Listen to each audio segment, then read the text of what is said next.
A press conference was held at the International Press Conference, OGRA, Lagos, by the Education Rights Campaign to campaign against the President Tinubu's loan access to higher education.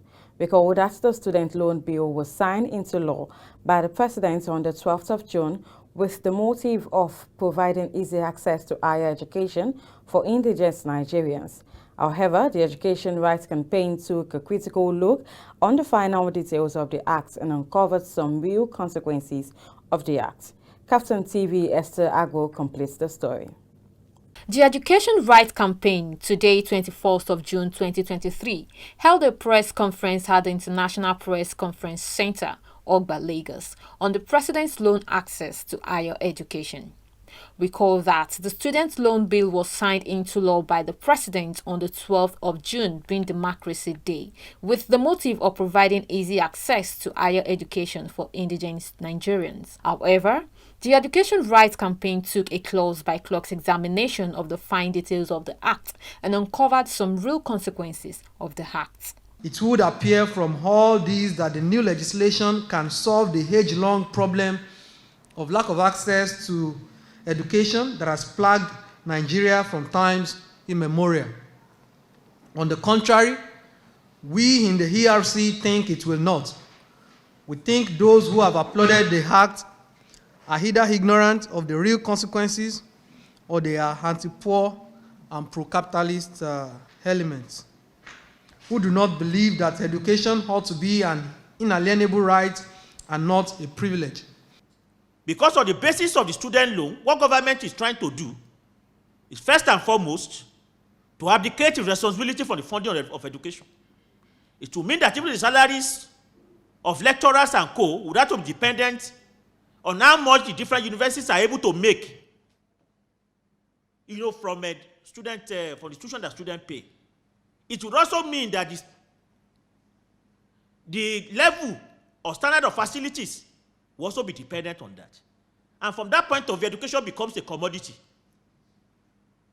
It is what you make that determines what you get.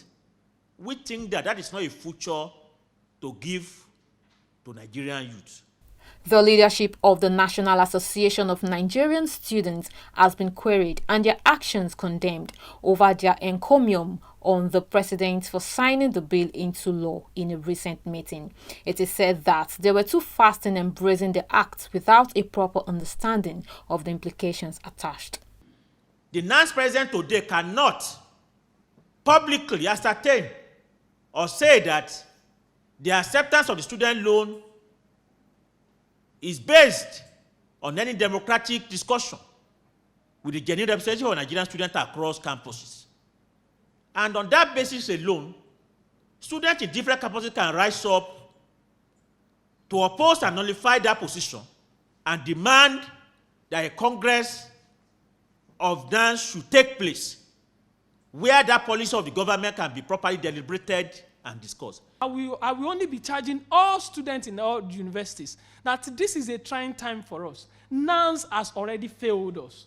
There is nothing that we can do with NANS right now unless we, the students, stand up ourselves and we are able to fight for ourselves. There is nothing NANS can do, and that is one of the reasons NANS go ahead to Abuja and go and agree with the president.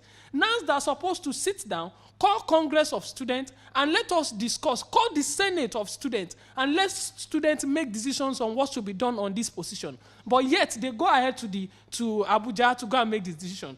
Other stakeholders describe the Act as a fraudulent piece of legislation and a smokescreen to take public education out of the reach of the poor. The federal government was advised on better ways to invest and improve education in Nigeria. Are we not looking at a possibility of giving a loophole for this politician to embezzle this money? Because once we have one person that is a defaulter of this loan, this politician will have the grace to make mention of ghost defaulters. Then might give us 10 names. 10 names that are defaulters, and they will be able to embezzle this money to themselves, which shows that this decision itself is a very wrong decision and should be abolished.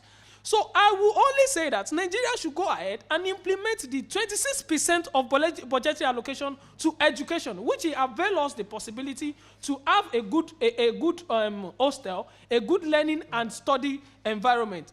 The other point is that we are prepared to work with as many organizations as are ready in this struggle.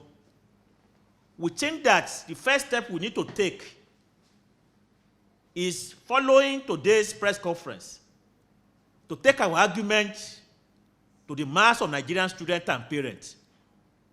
Because we understand that no genuine poor person in this country will willingly agree with a policy that is going to even throw them into further indebtedness. Yesterday night, I received an information of new increment of fees at the University of Benin. In University of Abuja is the same, UI is the same, across the country. And it's just starting. If the representative of students have a single opportunity to meet the president of a country where such waves of increments and commercialization is taking place, and they're not even putting forward a strong position on that, instead they are singing solidarity song, does it not show a complete absurdity? The Education Rights Campaign says it's ready to collaborate with other organizations and media to sensitize students in all Nigerian institutions and create awareness about the dangers of the act. Part of their demands are for the student loan to be turned into a grant to support the living expenses of students or totally eradicated. Esther Agbo reporting for KAFTAN Television.